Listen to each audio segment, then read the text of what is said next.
আজকের এই সমাবেশের জন্য ইসলামী আন্দোলন বাংলাদেশের নেতৃবৃন্দকে ধন্যবাদ জানাই। আমি গাড়ি থেকে আসার পথে দেখেছি মৎস্য ভবন, শাহবাগ, হাইকোর্ট মোড় সমস্ত জায়গায় লোকে লোকারণ্য, এই মাঠের বাইরেও। কাজে মাঠে যারা আছেন, মাঠের মধ্যেই লোকে সীমাবদ্ধ, এটা না, চতুর্দিকে লোকে লোকারণ্য। এরকম একটি সফল মহাসমাবেশ আয়োজনের জন্য ইসলামী আন্দোলন বাংলাদেশের সারা দেশের নেতৃবৃন্দকে গণ অধিকার পরিষদের পক্ষ থেকে অভিনন্দন এবং শুভেচ্ছা জানাই। অভিনন্দন এবং শুভেচ্ছা জানাই ইসলামী আন্দোলনের পীর সাহেবকে এবং তার সাথে অন্যান্য সিনিয়র নেতৃবৃন্দকে, যারা আজকের ইসলামী আন্দোলনের এই সমাবেশে বাংলাদেশের প্রায় সকল মত পথের রাজনৈতিক দলের নেতৃবৃন্দকে এই মঞ্চে একত্রিত করেছেন।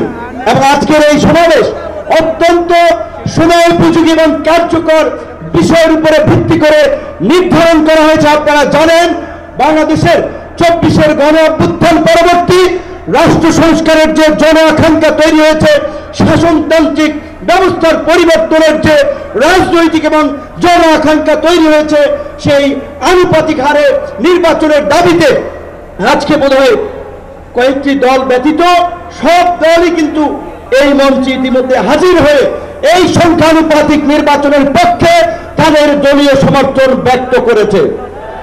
আমরা পরিষ্কারভাবে সংস্কার কমিশনকে বলতে চাই, সমাবেশ শুধু একটা দলের দেখেছেন, সবেমাত্র শুরু হয়েছে।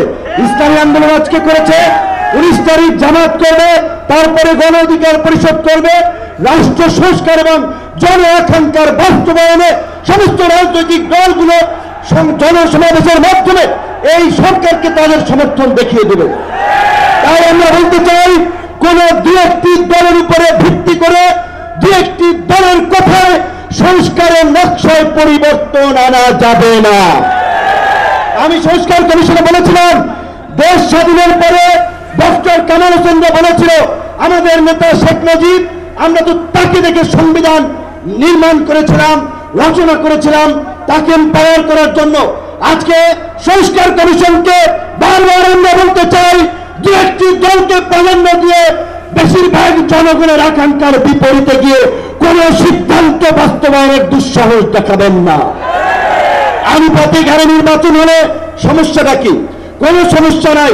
প্রধানমন্ত্রীর মেয়াদ 10 বছরের বেশি না থাকলে সমস্যা কি?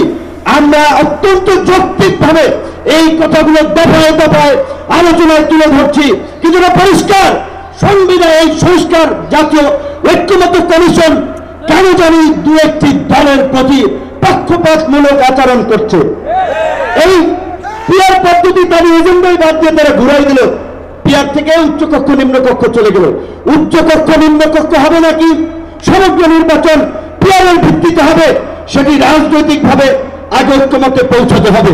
একই সাথে আমি আরো একটি কথা বলতে চাই, যারা পীর সাহেব সহ জামাতের নেতৃবৃন্দ তারাও বলছে, আমরা বলছি, আজকে সারা বাংলাদেশে উপজেলা, পৌরসভা, সিটি কর্পোরেশনে স্থানীয় জনপ্রতিনিধি নাই।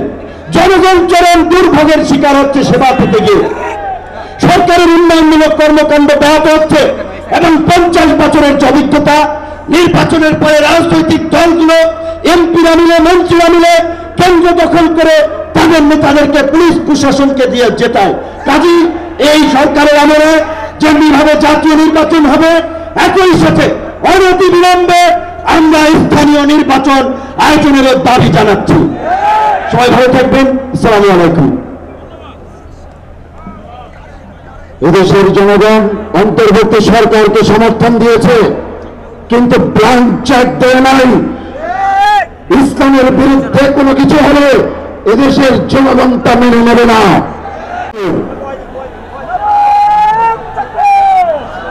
আসসালামু আলাইকুম রহমতুল্লাহ।